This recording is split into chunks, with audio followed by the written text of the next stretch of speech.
وہ صرف دین اسلام ہے۔ تو کیا یہ حق کی جو نعمت ہے اس کو ڈیوائڈ کیا جا سکتا ہے؟ کیا اس نظریے کو تقسیم کیا جا سکتا ہے؟ نہیں۔ اسی لیے مسلمان حساس ہے کہ اگر یہ تقسیم مان لی گئی تو پھر حق تقسیم ہو جائے گا، وراثت تقسیم ہو جائے گی، انبیاء سے تعلق تقسیم ہو جائے گا، سب کچھ تقسیم ہو جائے گا۔ اور سن لیجئے، آپ یہ کٹ لگا کے تقسیم کر ڈالیں گے مگر یہودی کبھی کٹ نہیں لگائے گا، وہ گریٹر اسرائیل بنا کے چھوڑے گا، وہ مدینہ منورہ کی طرف بڑھ کے چھوڑے گا، وہ کعبۃ اللہ پہ حملہ کر کے چھوڑے گا، وہ کبھی نہیں مانے گا۔ اگر کوئی گمراہ مسلمان آج اپنے دین سے دستبردار ہوتا ہے تو ہوتا رہے، کل خود دیکھے گا یہی یہودی جس کو آدھا حصہ دے کر تم ادھر بیٹھو گے وہی آگے بڑھے گا، کل تم سے مکہ اور مدینہ بھی مانگے گا۔ گریٹر اسرائیل کیا ہے؟ اس کا نقشہ کوئی نہیں بدل سکتا، وہ اس پہ چل رہا ہے، وہ آگے بڑھے گا۔ تو کون سے فیصلے کر رہے ہو؟ یہ کس سے پوچھ کے کر رہے ہو؟ انہی سے پوچھ لو، اپنے آقاؤں سے، کہ راضی ہو گریٹر اسرائیل چھوڑ دو گے؟ ہم تمہیں بیت المقدس دے دیتے ہیں، گریٹر اسرائیل کا تصور نکال دو گے؟ کبھی نہیں نکالیں گے، کبھی نہیں نکالیں گے۔ جی ہاں، جیسے یہاں بھارت کے بارے میں خوش فہمیاں لے کے بیٹھے رہتے ہیں، تاکہ پوچھے تو صحیح اس سے کہ وہ کن کن باتوں سے دستبردار ہو گئے، بڑے اتفاق کی پینگے بڑھاتے ہیں، سب کچھ کرتے ہیں، ان کے جناب جاسوسوں کو چھوڑتے ہیں، قاتلوں کو چھوڑنے کی کوئی باتیں ہوتی ہیں، کتنے چھوڑ دیے، سب کچھ کی۔ ان سے تو پوچھیں، مندر بنا کے انہیں خوش کرنا چاہتے ہو، ان کے قصیدے پڑھ کے خوش کرنا چاہتے ہو، ان کی اتنی فلمیں ڈرامے دکھائے، کیا ملا؟ مان لیا بھارت نے کہ چلو جی آپ نے حق ادا کر دیا، ہماری فلم انڈسٹری کو آدھے سے زیادہ کامیاب آپ نے بنایا، بہت شکریہ آپ کا، اب ہم آپ ساتھ رہیں گے۔ ہاں، بلکہ فلم انڈسٹری کامیابی نہیں بنائی بلکہ ہماری تہذیب و تمیز تک آپ نے اپنے اوپر مسلط کر رکھی ہے، اب تمہارا ملاپ رہے گا، اب ہم آپ کا لحاظ کریں گے۔ کچھ نہیں ملے گا۔ اللہ نے پہلے ہی فرما دیا، ان باطلوں کے چکروں میں مت آنا، اے پیغمبر، یہود و نصارہ تم سے کبھی راضی نہیں ہوں گے، حتی تتبع ملتہم، جب تک کہ تم اپنی ملت چھوڑ کے ان کی ملت میں نہ چلے جاؤ، کہ کبھی راضی نہیں ہوں گے۔ یہ جو کچھ چاہیں کر لیں، جس کو چاہیں چھوڑیں، ان کو اٹھا کے سر پہ بٹھا لیں، ان کو جو چاہیں ان کو مانتے رہیں، یہ ان کے مندر بنائیں، مندروں میں جا کے کہتے ہیں، میں نے عید کی نماز مندر میں پڑھی ہے، چرچ میں جی، چرچ مندر برابر ہے سب، تو چرچ میں پڑھو، جا کے مندر میں پڑھو، تم ان کے بھگوانوں کو لا کے اپنے سر پہ اٹھا کے پھرو، پھر بھی تمہیں مودی نہیں چھوڑے گا، نہیں چھوڑے گا، وہ قاتل درندہ نہیں چھوڑے گا، یہ قومیں تمہیں نہیں چھوڑے گی، اس وقت تک نہیں چھوڑیں گی جب تک تمہارا تعلق اپنے دین سے بالکل جدا نہ کروا دیں، الگ نہ ہو۔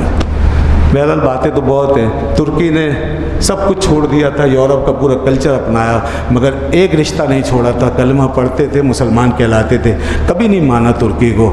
آج ترکی سب سے زیادہ ان کے مقابلے میں کھڑا ہے۔ کیوں نہیں مان کے دیا یورپ نے، گوروں نے ترکی کو؟ دیکھ لیں آپ، یہ ہمارے سامنے موجود ہے۔ تو مسلمانوں جاگو، اور ان ایسے لوگوں کی باتوں میں نہ ہو کہ جنہوں نے نہ قرآن سمجھا نہ حدیث، جن کا دین سے کوئی تاریخی اور موجودہ اور ظاہری باطنی تعلق ہمیں نظر نہیں آتا، جنہوں نے صرف دین کو اپنے لپ سروس کے طور پہ استعمال کر رکھا ہے، زبان کی حد تک رکھا ہوا ہے، فکر خیالات سب بدل چکے ہیں۔ یہ وہ لوگ ہیں جو ادارے چلا رہے ہیں، جو میڈیا چلا رہے ہیں، جو اس قوم کا نظام چلا رہے ہیں۔ اسی لیے آج ہم تباہ ہو رہے ہیں، ہمارے بچے گمراہی کی طرف جا، اسی لیے لڑائی چلتی رہے گی علماء کی اور اس قسم کی ذہنیت کی، چلتی رہے گی۔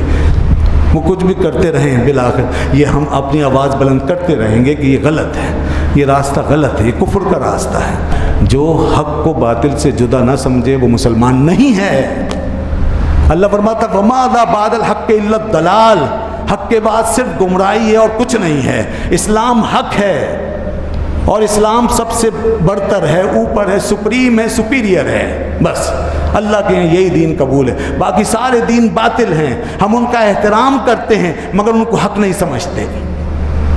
احترام اور چیز ہے، لحاظ اور چیز ہے۔ مگر حق نہیں سمجھتے، یہ ملا دیتے ہیں، مکس کرتے ہیں، احترام کے نام پر، جمہوریت کے نام پہ یہ ان کے باطل ہونے کی نفی کرتے ہیں، ان کو حق سے ملاتے ہیں۔ ایسا نہیں ہو سکتا، وہ باطل ہیں، وہ غلط ہیں، اور اسلام حق ہے بس۔ اور جنت کا جو فیصلہ ہے، جنت و جہنم کا، وہ بھی قرآن نے کر دیا کہ جو اسلام پر مرے گا وہی اللہ کی جنت پائے گا، اور جو اس دین پہ نہیں مرے گا وہ جنت میں نہیں جائے گا۔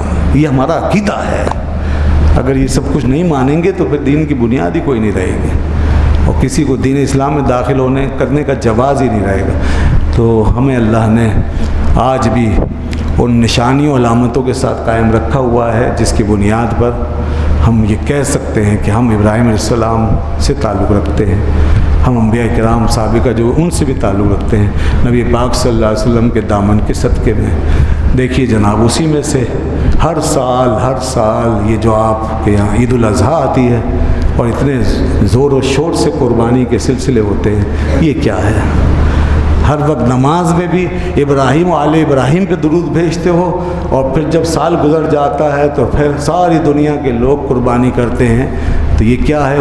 جب رسول اللہ صلی اللہ علیہ وسلم سے پوچھا گیا یہ قربانی کیا ہے تو حضور نے فرمایا حاذی سنت و ابیکم ابراہیم، یہ تمہارے والد ابراہیم کی سنت ہے۔ قائم رکھا ہے نا، یہ کتنی بڑی نشانی۔ کیا یہودیوں میں کوئی ایسی نشانی موجود ہے؟ یہ علامتیں ہیں۔ ابراہیم علیہ السلام سے تعلق کی دنیا کے اندر کوئی ایسی نشانی ہے؟ نہیں۔ جب ان کا دین ہی وہاں نہیں رہا تو پھر نشانیاں کیا رہیں گے؟ ان کی کتاب صحیفے جو بھی تھے وہ سب ختم، مٹا دیے، تو نشانی کیا رہے گی؟ نماز میں ہم درود بھیجتے ہیں ابراہیم علیہ السلام کے اوپر، اور اس کو درود ابراہیمی کا نام دیا گیا۔